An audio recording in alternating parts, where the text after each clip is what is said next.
संजय जी, आपका नजरिया, और क्या अब किसानों को भी बड़ा दिल दिखाना चाहिए थोड़ा, जो विरोध कर रहे हैं? दिनेश जी, मैं इस चीजों को दो पार्ट में डिवाइड करना चाहता हूं और मुझे थोड़ा 2 मिनट समय दीजिएगा। मैंने काफी इंतजार किया। एक है पॉलिटिकल पार्ट और एक है हमारा किसानों का पार्ट। अगर आप पॉलिटिकल पार्ट पे जाते हैं तो आप देखेंगे कि एक मोदी जी ने सारी विपक्ष की पार्टियों की राजनीति खत्म कर दी आज के दिन में।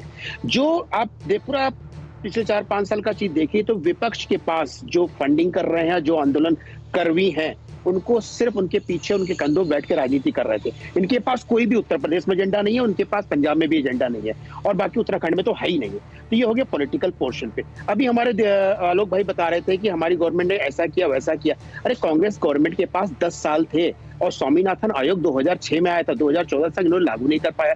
जैसे ये पार्टियां विपक्ष में जाती हैं तो इनकी कथनी और करनी में अंतर हो जाता है, ये कुछ और कहने लगते हैं। जब सत्ता में आते हैं तो इनकी बातें कुछ और हो जाती हैं। अब हम आते हैं आपके फार्मर पे।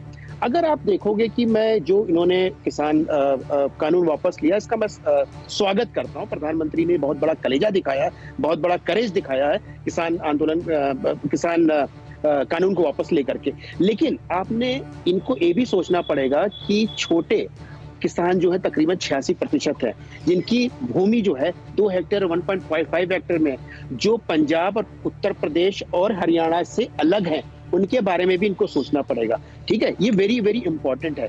हमारी गवर्नमेंट अगर कोई कानून बनाती है, रिफॉर्मेशन आता है, ये बहुत जरूरी है देश के डेवलपमेंट के लिए। अगर आप 75 साल का पूरा ब्यौरा देख लीजिए, किसान ही प्रॉब्लम में है आज के दिन में, और कोई प्रॉब्लम नहीं है, क्योंकि रिफॉर्मेशन हो ही नहीं पाता है। कहीं ना कहीं राजनीतिक चीजें आ जाती हैं इन बिटवीन में और काम हो नहीं पाता है। तो हमारे नजरिए से आप देखेंगे भाई, कृषि कानून में कुछ संशोधन की जरूरत थी, लेकिन उस संशोधनों के साथ अगर सरकार कानून लाती है जिससे हमारे 86 से 87% किसानों का भला होता है, तो हम तो उनका स्वागत करेंगे। लेकिन पॉलिटिकल एजेंडे से देखेंगे तो मोदी जी का ही मास्टर स्ट्रोक था विपक्षियों को बैकफुट पे लाने के लिए। सत्ता का एक खास चरित्र होता है आलोक शर्मा जी, पार्टी कौन सी है फर्क नहीं पड़ता कह रहे हैं। देखिए, सबसे पहले तो मास्टर स्ट्रोक तो जब आईएसआई जांच करने आई थी तब भी बीजेपी को और उनके कुछ लोगों को मास्टर स्ट्रोक लग रहा था। जहां तक बात बीएन सिंह साहब की और भानु गुट की है, मैं उनके एक भी प्रश्न का उत्तर देना उचित इसलिए नहीं समझता कि दोनों गुट इस आंदोलन को छोड़कर चले गए। खैर, ये उनकी व्यक्तिगत, मतलब ये किसानों के नुमाइंदे नहीं रह गए क्योंकि आंदोलन छोड़कर चले गए। नहीं, ऐसा नहीं, मैंने नहीं कहा। मैंने कहा मैं इसे ऐसा मानता हूं कि मैं उनके प्रश्नों का उत्तर नहीं दूं, क्योंकि वो किसानों का साथ छोड़कर चले गए थे। वो पक्ष में थे, विपक्ष में थे, मैं उसमें बहस में नहीं पड़ना चाहता।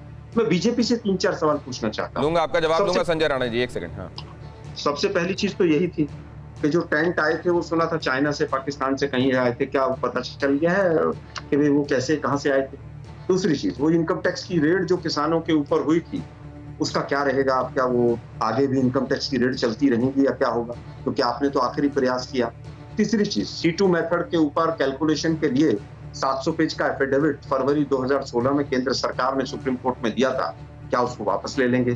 तीसरा विषय मेरा ये कि मोदी साहब पिछले 5 साल से एक माला जप रहे हैं कि 2022 में किसानों की आय दुगनी हो जाएगी। जल्दी से तो एक ही महीना बचा है, वो आय दुगनी कैसे होगी उसका फार्मूला बीजेपी हमें बताओ। ठीक है, इन सवालों का जवाब देता हूं। भानु, परवाह देश की, सोमवार से शुक्रवार रात 10 बजे TV9 भारतवर्ष पर।